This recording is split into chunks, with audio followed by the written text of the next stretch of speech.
하나님의 말씀은 신명기 24장입니다.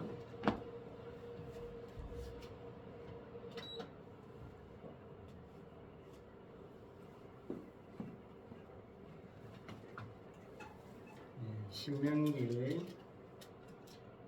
24장입니다.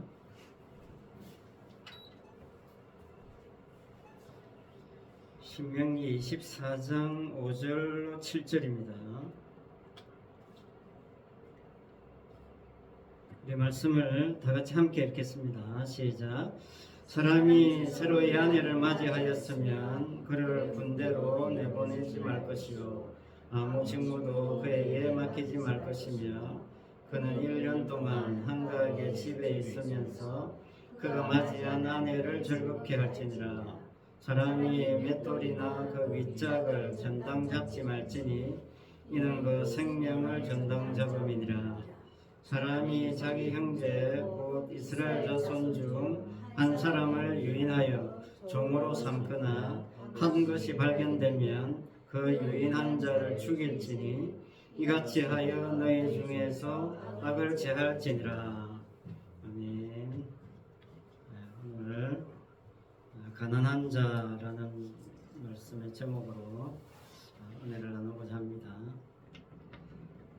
우리가 지난 시간에 로마서를 봤는데 오늘 신명기를 보고 있죠. 계속 이렇게 번갈아 가면서 말씀을 보고 있는데 제가 말씀을 이렇게 전하면서 느끼는 것은 항상 구약 신명기를 보거나 신약의 로마서를 보는데 하여튼 말씀이 그냥 연결되어 있는 것 같다, 그런 생각이 말씀을 준비하면서 늘 드는 겁니다.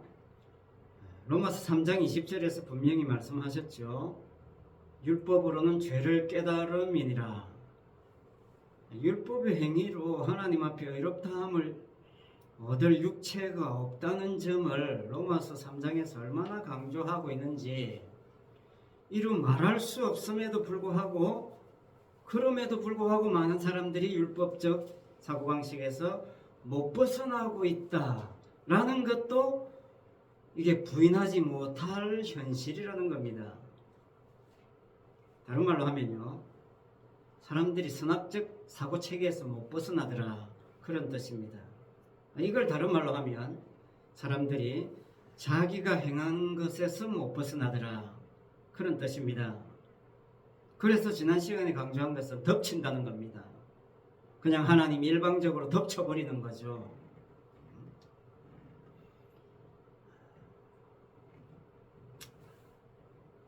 우리가 이게 한 주는 율법, 한 주는 복음, 이렇게 사실 보고 있는 거나 마찬가지잖아요. 지난 수년 동안 번갈아 가면서 설교하면서 제가 정리된 게 뭐냐면요, 율법 속에 복음이 있고 복음 속에 율법이 있다, 이겁니다.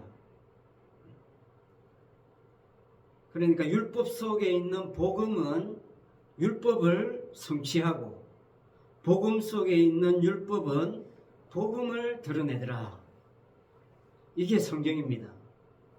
이 성경 전체를 방금 이야기한 한 문장으로 정리할 수 있습니다. 너무나 중요하니까 한 번 더 말씀드릴게요. 율법 속에 있는 복음은 율법을 성취하고 복음 속에 있는 율법은 복음을 드러내더라. 제가 생각해도 너무나 참 잘 정리된 문장인 것 같습니다.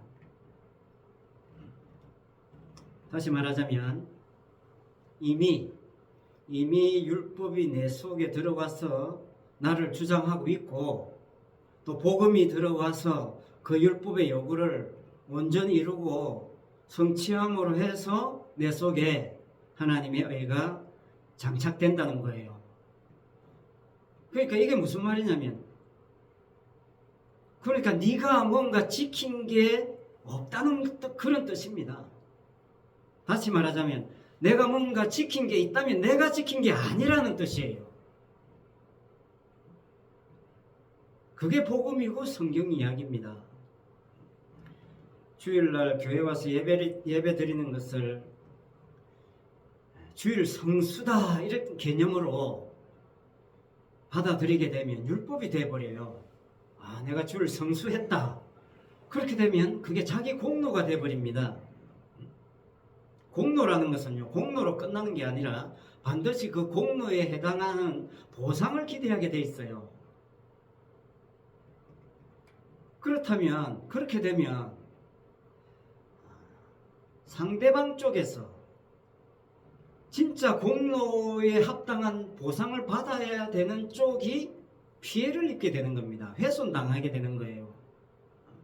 말하자면 내 공로를 내가 따지게 되면 진짜 모든 공로와 영광을 받아야 될 주님 쪽이 훼손당하게 된다는 겁니다.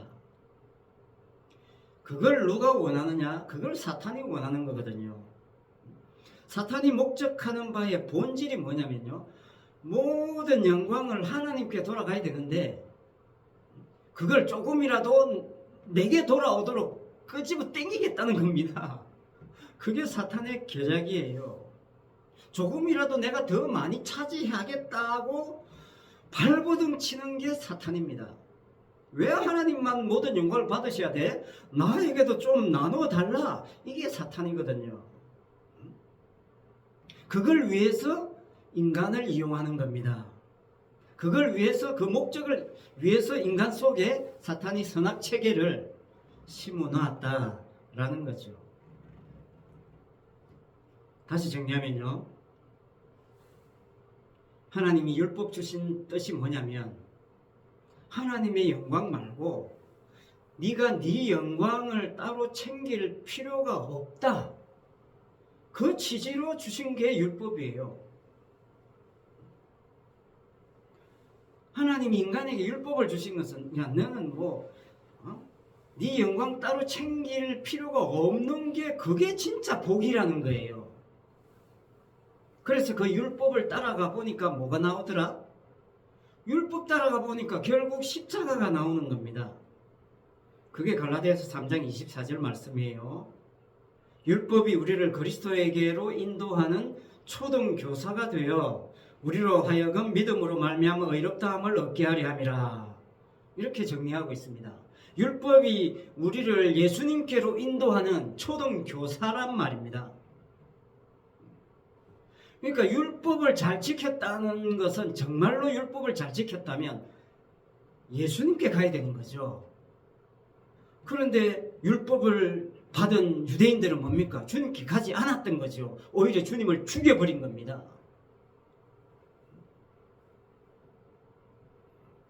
그러니까 진정한 믿음으로 의롭다함을 얻지 못한 거죠. 자기 율법 지키는 자기 의로 의롭다함을 추구한 겁니다. 그건 그야말로 사탄의 계략에 하수인 노릇밖에 안 되는 거예요. 율법 제대로 지키고 율법 제대로 따라가면 주님을 만나게 되어 있습니다.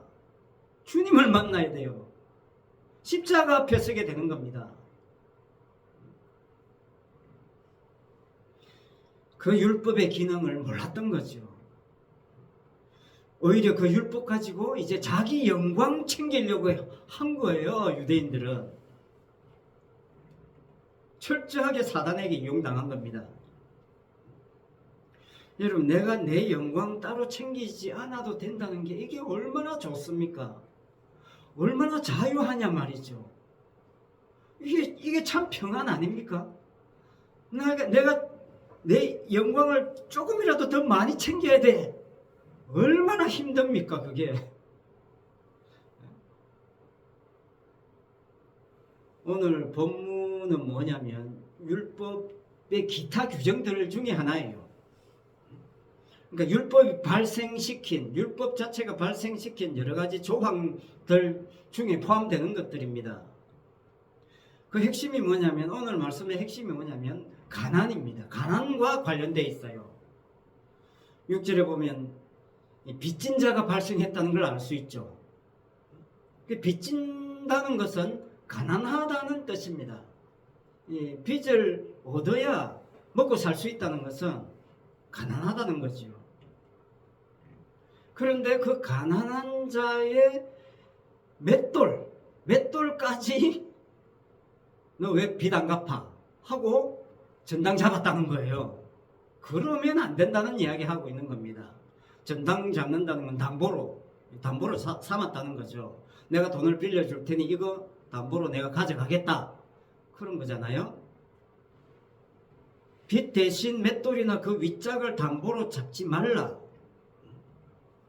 그건 무슨 말입니까? 맷돌 윗짝이든 뭐 아랫짝이든 둘 다 있어야 맷돌 기능을 하잖아요. 그러니까 하나만 담보로 잡아도 못 쓰는 거죠.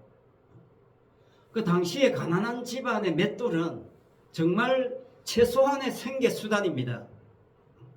그 맷돌 가지고 곡식도 갈고 그래서 밥도 해먹을 수 있고 그 맷돌 곡식 갈아서 떡도 해먹고 콩도 갈아서 두부도 만들어 먹고 뭐 그러잖아요.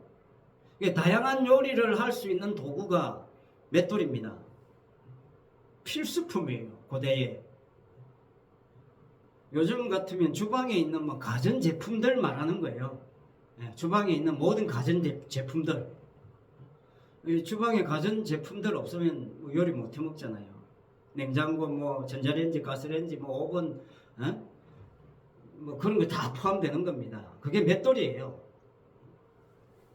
그 맷돌을 담보로 빼앗아 갔다는 건 뭐 그냥 네 굶어 죽어라 그런 뜻이잖아요. 그래서 생명을 담보로 잡지 말라는 거죠. 맷돌 뺏어가는 것은 생명을 담보로 잡는 거나 마찬가지다. 그런 말씀 오늘 하고 있는 겁니다. 그래서 이스라엘 나라에서 이 맷돌이라는 것은 어떤 의미가 있냐면 예레미야 25장 10절에도 이런 말씀 나와요. 내가 그들 중에서 기뻐하는 소리와 즐거워하는 소리와 신랑의 소리와 신부의 소리와 맷돌 소리와 등불빛이 끊어지게 하리니 이런 말씀이 있어요. 이 말씀이 뭐냐면 하나님께서 유다에 임할 심판을 이야기하고 있습니다. 유다에 임할 심판을 아주 생생하게 표현하는 구절 중에 하나예요. 예레미야 25장 10절이. 거기에 나오는 표현들 하나하나가 뭡니까? 기뻐하는 소리, 즐거워하는 소리, 신랑의 소리, 신부 소리, 거기에 맷돌 소리 포함되잖아요. 그건 뭐냐면 일상적인 평범한 일상의 기쁨을 이야기하는 겁니다.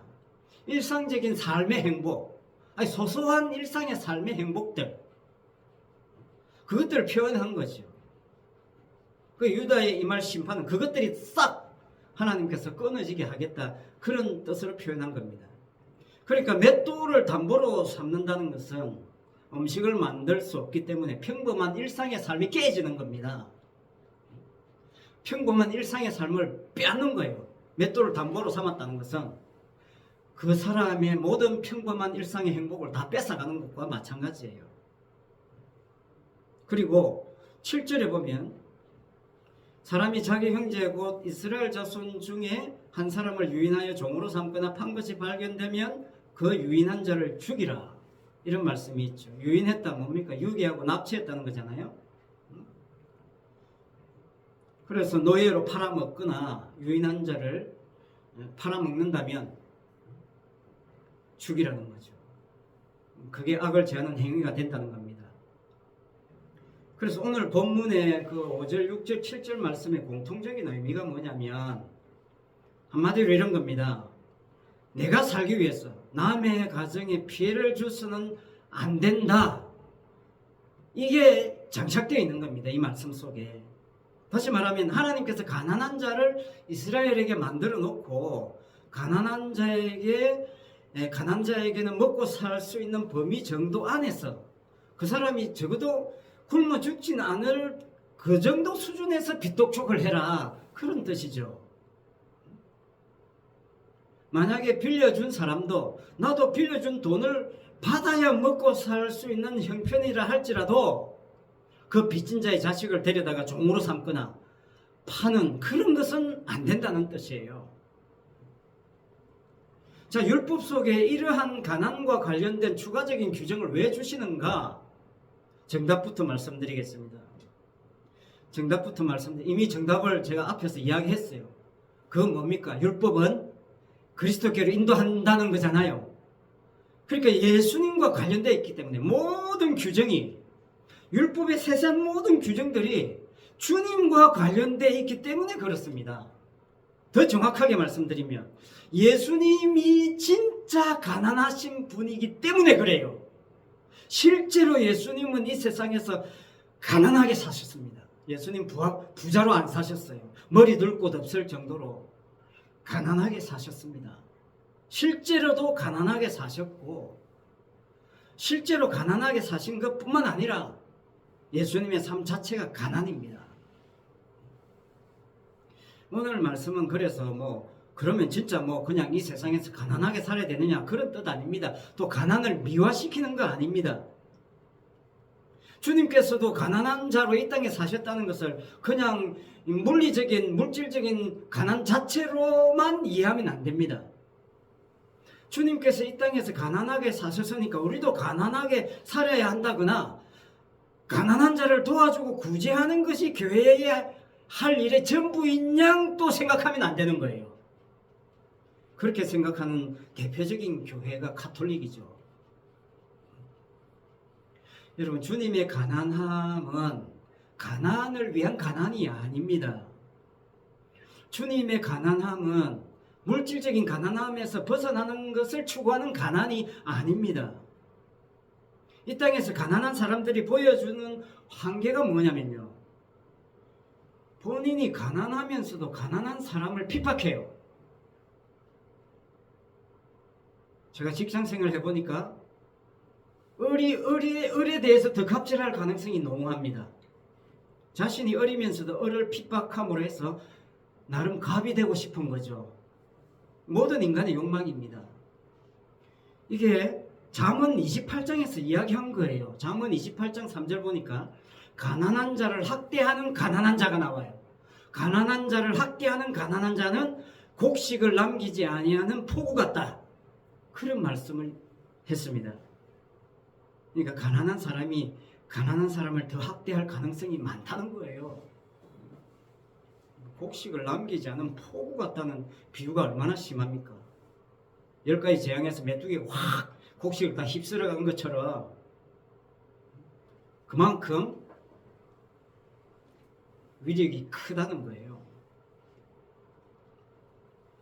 부자든 가난하든 가난한 자를 학대하는 사람은 가난한 자가 아니에요. 진정한 가난한 자가 아닙니다. 주님이 보여주는 가난과 상관없는 거예요. 그건 진짜 가난한 사람은 어떤 사람이냐면 정말 남을 학대할 여력이 없는 사람이에요.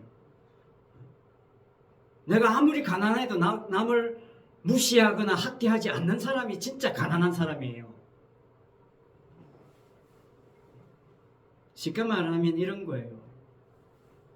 누가 나를 박해하거나 학대하거나 무시할 때, 그래, 내가 지금은 힘이 없어서 당하고 있지만 조금만 기다려봐라, 내가 본때를 보여주겠다. 자, 이런 마음 자체가 가난하지 않다는 거예요.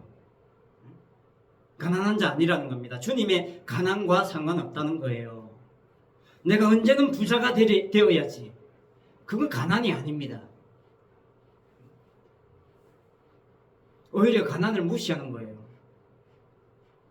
내가 가난해서 빨리 벗어나야 인간 취급 받겠다, 그런 사고방식이 깔려 있잖아요. 그렇기 때문에 쉽게 말하면 이런 거예요. 이 땅에는 가난한 자가 없다는 겁니다. 누구나 다 부자 되고 싶어하고 큰 소리 치고 싶어하니까 이 땅에는 진정한 가난이 없다는 겁니다. 이 세상에서는 진짜 가난을 원하는 사람이 하나도 없다는 거예요. 마치 의인은 없나니 하나도 없다는 말과 통하는 겁니다. 그렇기 때문에 진짜 가난하신 분은 예수님밖에 없다는 거예요. 여러분, 연말만 되면 예수님을 가난한 사람들을 위해서 마구간에 예수님이 비참하게 오셨으니까 예수님이 마치 가난한 사람들만을 위해서 오신 분으로 연말 분위기로 함께 몰고 가지요. 가톨릭은 말할 것도 없고 모든 사람들이 그렇게 예수님을 생각한다는 거죠. 가난의 문제를 해결해 줘야 하는 것이 이게 진짜 하나님의 일이 아니냐, 이런 생각을 하는 겁니다, 사람들이. 그래서 그런 생각에 극단히 만들어낸 신학이 뭐냐? 그게 해방신학이라는 겁니다. 해방신학. 1960년대부터 70년대 사이에 남미에서 발생된 신학 사조예요. 왜냐하면 그때 당시에 남미가 너무나 극심한 빈부격차, 군사독재, 가난한 농민과 노동자에 대한 억압, 우리나라도 그때 마찬가지였겠지만 남미에 그게 극심해지자 나름대로 성경을 연구한다는 신학자들이 만들어낸 신학입니다. 바로 하나님 가난한 자를 위한 신학이고, 가난한 자를 위해서 하나님이 일하시고 예수님이 가난하게 오셨지 않냐. 그래서 가난한 자를 해방시켜야 된다. 그게 하나님이 하셔야 될 일이 아니냐. 그래서 만들어진 게 해방신학이었죠. 당시 정치 경제적인 상황에서는 매우 설득력 있는 신학이었습니다. 하지만 요즘 해방신학 이야기하는 사람 없잖아요. 그러니까 부자는 뭐냐, 이 해방신학이 주장하는 것은 부자는 결국 가난한 자의 노동을 갈취 해서 부자 됐지 않았냐. 그렇기 때문에 부자의 재산을 공평하게 나눠줘야 된다. 그게 하나님의 뜻이 이 땅에 이루어지는 것이 아니냐, 이렇게 주장한 거죠. 그러나 그 해방신학의 문제점은 뭡니까? 진정한 가난을 모르는 거죠. 그러니까 단지 정치적이고 경제적인 가난을, 가난에서 해방되는 것, 그것만 생각했던 겁니다. 그걸 위해서 신을 이용한 거죠. 그러니까 모든 사람들의 사실은 마음속에 그게 깔려 있다는 게 해방신학이 살짝 이제 드러내 보여주었다고 볼 수가 있습니다. 사람들이 교회 나오는 이유도 하나님 이제 좀 돈 잘 벌고 해서 부자 되게 해주세요. 이 가난에서만 최소한 벗어나게 해주세요. 이런 마음이 모든 사람이 깔려 있다는 것을 해방신학이 살짝 건드렸다는 거죠. 그런 측면에서 의미가 있다, 그렇게 볼 수 있습니다. 그러나 하나님께서 보호하시는 것은요, 그냥 이 세상에서 돈이 없어서 가난한 그런 가난을 추구하거나 보호하는 것이 아니라 진짜 주님이 보여주시는 가난을 소중하게 여기는 겁니다. 여러분, 부자도 하나님이 만드는 거고요, 가난도 하나님이 만드는 겁니다. 하나님의 작품이에요. 하나님의 뜻을 이루기 위해서 그냥 하나님이 창조해낸 시스템이에요. 내가 열심히 일 안 해서 가난하고 저 사람 열심히 일해서 부자 됐다, 그거 아닙니다. 잠언 22장 2절 이렇게 말씀합니다. 부자와 가난한 자가 함께 살거니와 그 모두를 지으신 이는 여호와시니라. 하나님이 부자도 필요하고 가난한 자도 필요한 겁니다. 내가 부자가 아니라고 해서 하나님 원망할 필요 없고, 내가 가난하다고 해서 하나님 원망하거나 불평할 필요가 없다는 겁니다. 부와 가난도 창조 개념이에요. 이 사실에 우리가 주목해야 됩니다. 하나님이 지으셨다는데, 그 하나님이 지으셨다는 이 말씀이 잠언 22장 2절인데 1절에서 뭐라고 하느냐면요, 많은 재물보다 명예를 택할 것이요 은이나 금보다 은총을 더욱 택할 것이니라, 그렇게 말씀했습니다. 그러니까 은혜가 먼저라는 거죠. 은혜가, 그 은혜를 드러내기 위해서 부도 창조하고 가난도 창조했다는 겁니다. 쉽게 말하면 은혜를 갈급해하는 사람이 진짜 진정한 부자요, 은혜를 갈급해하는 사람이 진짜 진정한 가난이다, 그런 뜻입니다. 복음을 갈급해하는 사람이 진짜 가난한 자고, 복음을 갈급해하는 사람이 진짜 부자라는 거예요. 쉽게 말하면 이런 겁니다. 야, 너는 부자 역할 해? 너는 가난한 자 역할 해? 그거잖아요. 하나님 만드셨으니까. 그러니까 내가 부자 역할 맡지 않았다고 해서 불평하고 원망할 필요가 없는 겁니다. 하나님이 만드셨다면 하나님 내 역할 충실히 하겠습니다, 그러면 되잖아요. 그런데 사탄이 가만히 안 놔두니까, 자꾸 부자 되게 자꾸 부추기니까, 그러려면 사기도 쳐야 되고 나쁜 짓 해야 되고 남의 거 뺏어와야 되고, 그래야 부자 되잖아요. 나훈아 노래 중에 이런 노래가 있습니다. 울긴 왜 울어라는 노래가 있어요. 울지마. 갑자기 노래 부르고 싶어지네요. 2절 후렴 부분에 이런 내용이 있어요. 어차피 인생이란 연극이 아니더냐. 그러니 울지 말라는 겁니다. 인생이 연극이라는 거예요. 참 나훈아가 뭐 복음을 알아서 그랬겠냐마는 모르겠습니다마는 정말 복음적인 내용 아닙니까? 맡은 배역에 충실해야 연극이 완성되지 않습니까? 너무나 복음적입니다. 네가 가난한 자의 배역을 맡았다고 그거 울지 말라는 겁니다. 내가 맡은 배역이 마음에 들지 않는다고 짜증내고 거부하면 그 역할 감독이 다음에 맡기겠습니까? 아무 역할도 안 맡길 겁니다. 감독님 나는 어떤 배역 맡겨주더라도 막 열심히 하겠습니다. 그래? 그럼 다음 이거 해봐. 그럼 이번에 이거 해봐. 이게 자꾸 맡길 거 아니겠습니까? 실제로 배우들 그래서 배역 못 맡는 사람들 많다고 합니다. 무슨 역할이든 맡겨주면 열심히 또 배역 맡겨주는 거죠. 오늘 지금 내가 맡은 역할이 뭐냐? 그 역할에 그냥 충실하면 되는 거죠. 그 역할 자체로 끝나더라도 전혀 뭐 문제될 게 없잖아요. 마태복음 25장 21절에 보니까 작은 일에 충성하라고 합니다. 작은 일에. 내가 작은 일에 충성하였으면 내가 많은 것으로 내게 맡기리니 내 주인의 즐거움에 참여할지어다. 여기서 핵심은요. 많은 것으로 내게 맡긴다는 게 아닙니다. 내 주인의 즐거움에 참여한다는 게 핵심이에요. 작은 일이든 많은 일이든 주인의 즐거움에 참여하면 되잖아요. 누가복음 19장 17절에 보니까요.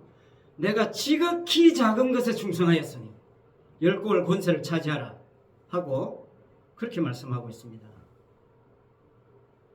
그냥 작은 거 아니에요. 지극히 작은 것에 주목하시기 바랍니다. 사람들은 이 세상은 뭡니까? 지극히 작은 것 누가 주목합니까? 여러분 교회를 봐도 지극히 작은 교회에 누가 주목합니까? 아무 주목 안 합니다. 사람이 좀 적어도 수천 명, 수만 명 돼야 좀 주목하고 거기서 뭐 좀 이슈가 돼야 뉴스거리가 되지. 지극히 작은 교회 아무 뉴스거리 안 돼요. 아무도 주목 안 합니다. 그러나 하나님은 지극히 작은 자, 지극히 작은 것에 충성하라고 합니다. 왜? 주님이 지극히 작은 분으로 오셨기 때문에 하나님 자신이 이 세상에 누구보다도 지극히 작은 분입니다. 이 세상은 사탄이 큰 것에만 관심 있고 커야 진리라고 그렇게 못 박아놨어요. 사탄이 그렇게 장착시켜 놨단 말입니다. 그렇기 때문에 모든 사람들이 큰 것에 기웃거리는 겁니다. 커야 진리인 줄 알고. 여러분 지금 우리는 사실 연극 배우로 살고 있는 겁니다. 제발 내가 큰 역할 맡지 않았다고 불평하지 마시기 바랍니다. 지극히 작은 이 역할도 하나님이 만들어 주셨으면 맡겨 주셨다면 그게 충실하면 되는 겁니다. 감사하면 돼요. 그러니까 진짜 하나님 맡겨주신 배역에 충실한 사람은요. 내가 부자 역할, 주인공 역할 맡지 않았다고 해서 전혀 그게 부러움의 대상이 아니에요. 주님이 내게 이 역할 맡겨주셨구나. 참 감사하다. 주님이 맡겨주셨다는 거기에 집중하는 거예요. 그래서 주님의 즐거움에 참여하는 겁니다. 주님의 즐거움에 참여하면 됐지. 내가 무슨 배역을 맡았느냐가 중요합니까? 하나님께서 만드시고 지으신 진정한 가난한 사람은 어떤 사람이냐? 그 결론이 마태복음 5장에 나옵니다. 마태복음 5장 3절 이렇게 말씀하지요. 심령이 가난한 자는 복이 있나니 천국이 저희 것이며. 여기서 진짜 가난한 것을 가난이 뭔지를 말씀하고 있죠. 마태복음 5장은 팔복이라고 하잖아요. 팔복이 뭐냐? 뭐 대부분 그렇게 질문할 가능성이 있지만 그런 질문은 사실은 이 본문 전체와 연관이 안 돼요. 질문을 하려면 이렇게 질문해야 됩니다. 팔복이 누구와 연관이 있느냐? 이게 이 마태복음 5장을 대하는 제대로 된 질문이 됩니다. 이 말씀이 누구와 연관이 있느냐? 이렇게 질문해야 제대로 말씀을 해석할 수 있게 돼요. 왜냐하면 팔복 마지막 복이 8번째 복이 11절에 나오는데 이렇게 말씀합니다. 나를 인하여 너희를 욕하고 핍박하고 거짓으로 너희를 거스려 모든 악한 말을 할 때에는 너희에게 복이 있나니, 이렇게 되어 있어요. 결론이 뭡니까? 나를 인하여입니다. 예수님을 인하여예요. 이게 지금 주님이 하시는 말씀이잖아요. 그러니까 주님과 연관이 있느냐 없느냐가 진짜 가난하냐 안 하느냐, 진짜 부자냐 아니냐를 결정하는 겁니다. 예수님 빼고 만약에 팔복 있다고 하니까 야, 이 팔복 내가 지켜서 복 받아야지, 그러면 진짜 가난한 사람, 진짜 부자가 못 되는 겁니다. 다시 말하자면 내가 무슨 짓을 해도 심령이 가난하게 되지 못한다는 것을 아는 사람이 진짜 가난한 사람이에요. 그 사람이 진짜 부자예요.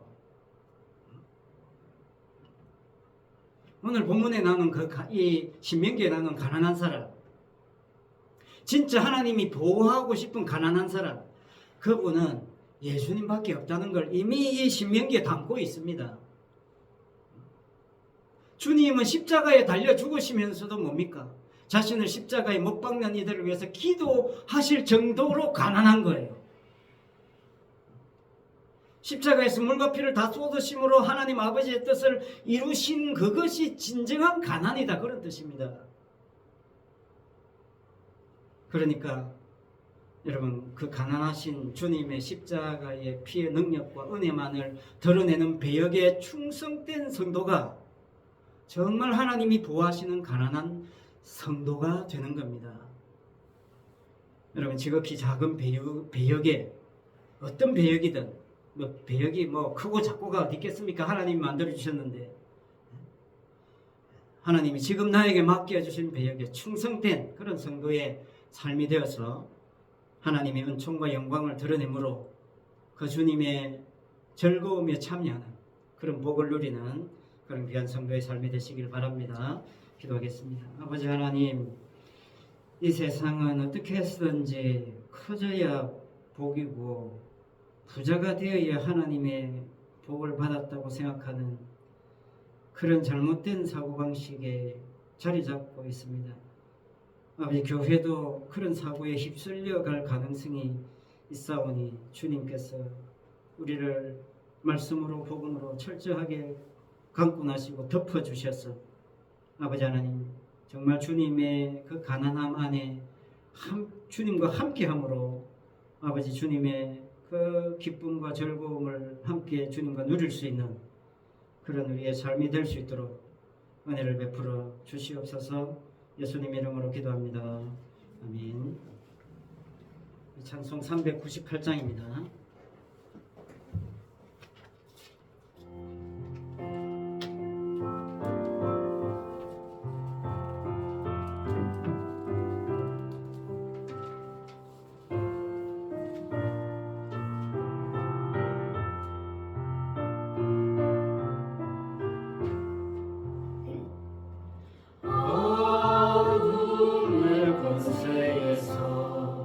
인생을 건지신 주,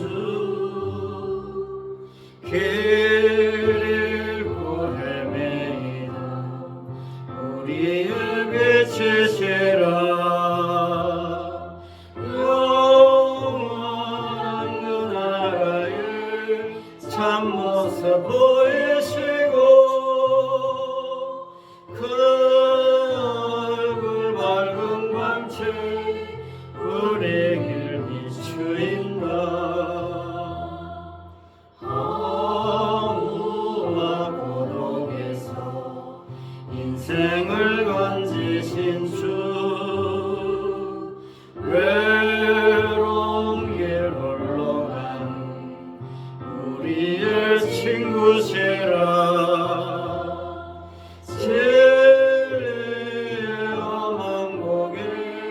싸우며 넘어가는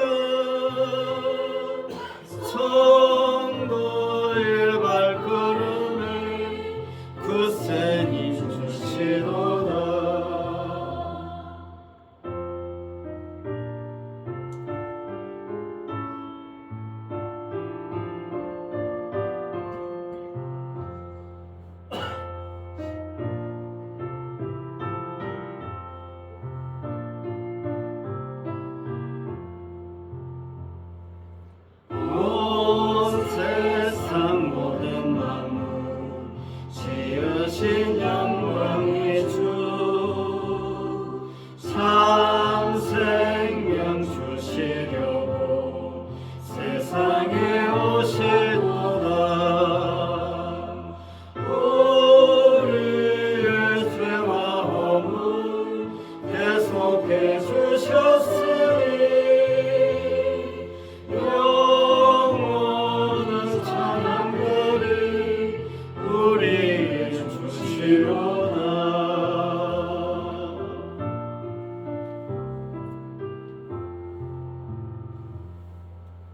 기도하겠습니다. 지금은 십자가에 죽으시고 부활하사 지극히 작은 자로 지극히 가난한 자로 하나님의 뜻을 온전히 이루신 우리 주 예수 그리스도의 은혜와 예수 그리스도를 가난한 자로 이 땅에 보내주신 하나님 아버지의 크신 사랑과 가난하든 부하든 건강하든 약하든 어떤 배역을 맡겨주신 배에게 충성되게 하시는 그 성령님의 감화 감동 위로 은사 교통하심과 충만하심이 주님이 늘 갈급한 가난한 자로 살기를 사모하는 모든 성도들 위해 항상 함께 있을지어다. 아멘.